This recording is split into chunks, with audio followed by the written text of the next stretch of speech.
morning.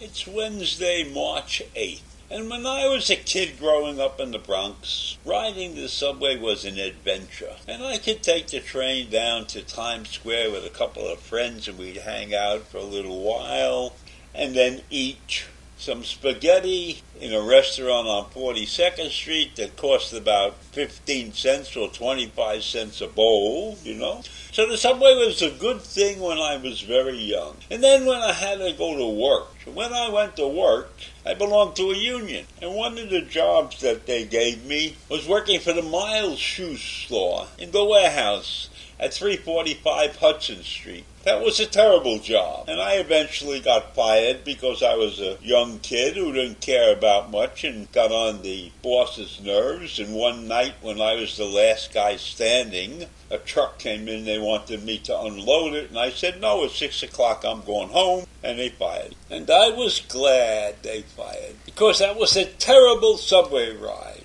From the Bronx to Grand Central Station, right? Then I had to walk through the tunnels to get over to Times Square and catch the 7th Avenue train to get down to Hudson Street. Terrible ride. So I didn't like that part of the world. But later on, I ended up working for the post office. And in the beginning, when you worked for the post office, there was a training period. You had to pass muster, so to speak. And one of my jobs there, they sent me down to Morgan Annex. I had to work at Morgan Annex on the midnight shift. Morgan Annex was at 29th Street and 11th Avenue. And I was working from 11 to 8 in the morning, something like that. And I would have to go down and go through that same rigmarole, switching trains to get over to Penn Station where I got off. And then I had to walk past all the call girls. That's right, there were call girls all over Penn Station when I got there at 11 in the evening. They were getting ready to go to work. So when I look at that and I realize that that's what all of those rides on the subway caused me to believe, that when I had the opportunity I was not going to ride the subway or the Long Island Railroad to work. So I graduated from college. And I ended up with a job down on Wall Street, which was a long ride. But I took computer classes and I got a job in New Jersey and I achieved my goal. I now could take my car to work. And I had to ride over the Washington Bridge every morning to get to Kearny, New Jersey. But I enjoyed every minute of it. And going over the Washington Bridge in those days only cost 25 cents. Then, when we started to look for houses, we found out pretty quickly that Jersey was much more expensive to live in than Long Island. So I decided that, okay, we're going to buy a house on Long Island, but before I bought a house on Long Island, I was going to get a job on Long Island, because I was not going to ride the railroad to work. I managed to do that. I got a job with Publishers Clearinghouse, and I drove to work every day. And I always drove small cars, because even though gas was cheap, I didn't feel like having a car that went 10 miles on a gallon. I bought a Corvair. I had a couple of Corvairs and a couple of small cars and a Volkswagen Rabbit, and I would get close to 20 miles to the gallon. And gas was cheap until the mid-70s when it started to go up. So why am I talking about all of this traveling by car and everything and my luck in life? I'm talking about it because of the disaster that's going on with the Long Island Railroad now, and how they're changing the train schedule, and how Penn Station is a dilapidated place. So I don't know why they're worried about it now so much. Why didn't they take care of it all of these years? But this train schedule, and everybody's upset about the changing in the train schedule. And I don't blame them, because you got a train and your life runs around that train when you have to catch that train and get to work. So when the Long Island Railroad goes ahead and changes the train schedule, so it makes the train shorter or longer to accommodate whatever they believe is going on, I think it's a shanda. I think it's a disgrace that they can't get this thing right, because they have all the information in the world. They know how many tickets they sell.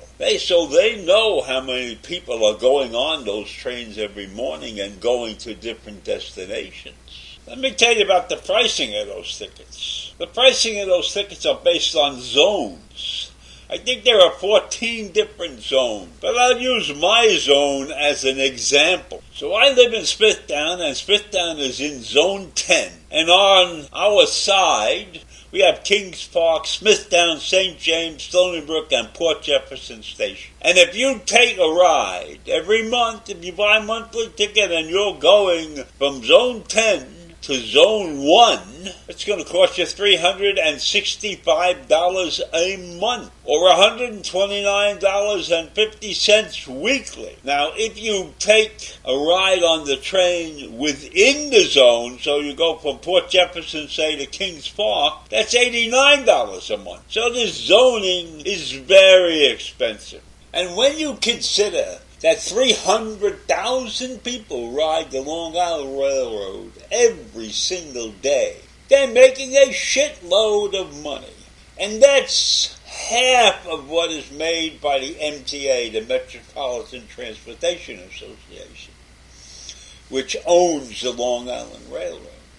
So when I look at the numbers on the Long Island Railroad, and I see all the crap that they are talking about because they have to fix the dilapidated Penn Station, I say to myself, what are they doing with all the money they're collecting? Because if they're collecting for 300,000 riders just from the Long Island Railroad by itself, at those prices, they got plenty of money. And I'm sure they're pissing that money away. Who knows? They're probably paying executives who are not doing their jobs properly more than they should be paying them.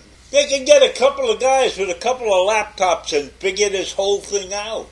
It's a disgrace. It's a disgrace that we have probably 600,000 people in this area traveling around by train, paying a fortune every single month, and they can't fix Penn Station. Because Penn Station was originally a nice place, but it was destroyed over time when they allowed construction to take it down originally and then put up a whole bunch of buildings on top of it, which had no real meaning except that they wanted to fix the post office and some other crap in that area. And so they're at fault. And if they want to make up the balance, they should fire some of these people who are in charge making big salaries and put that money to good use, and they will be able to fix Penn Station. And maybe they should take all the immigrants that are moving into this country and put them to work fixing Penn Station. How about that? Creative thinking in this world.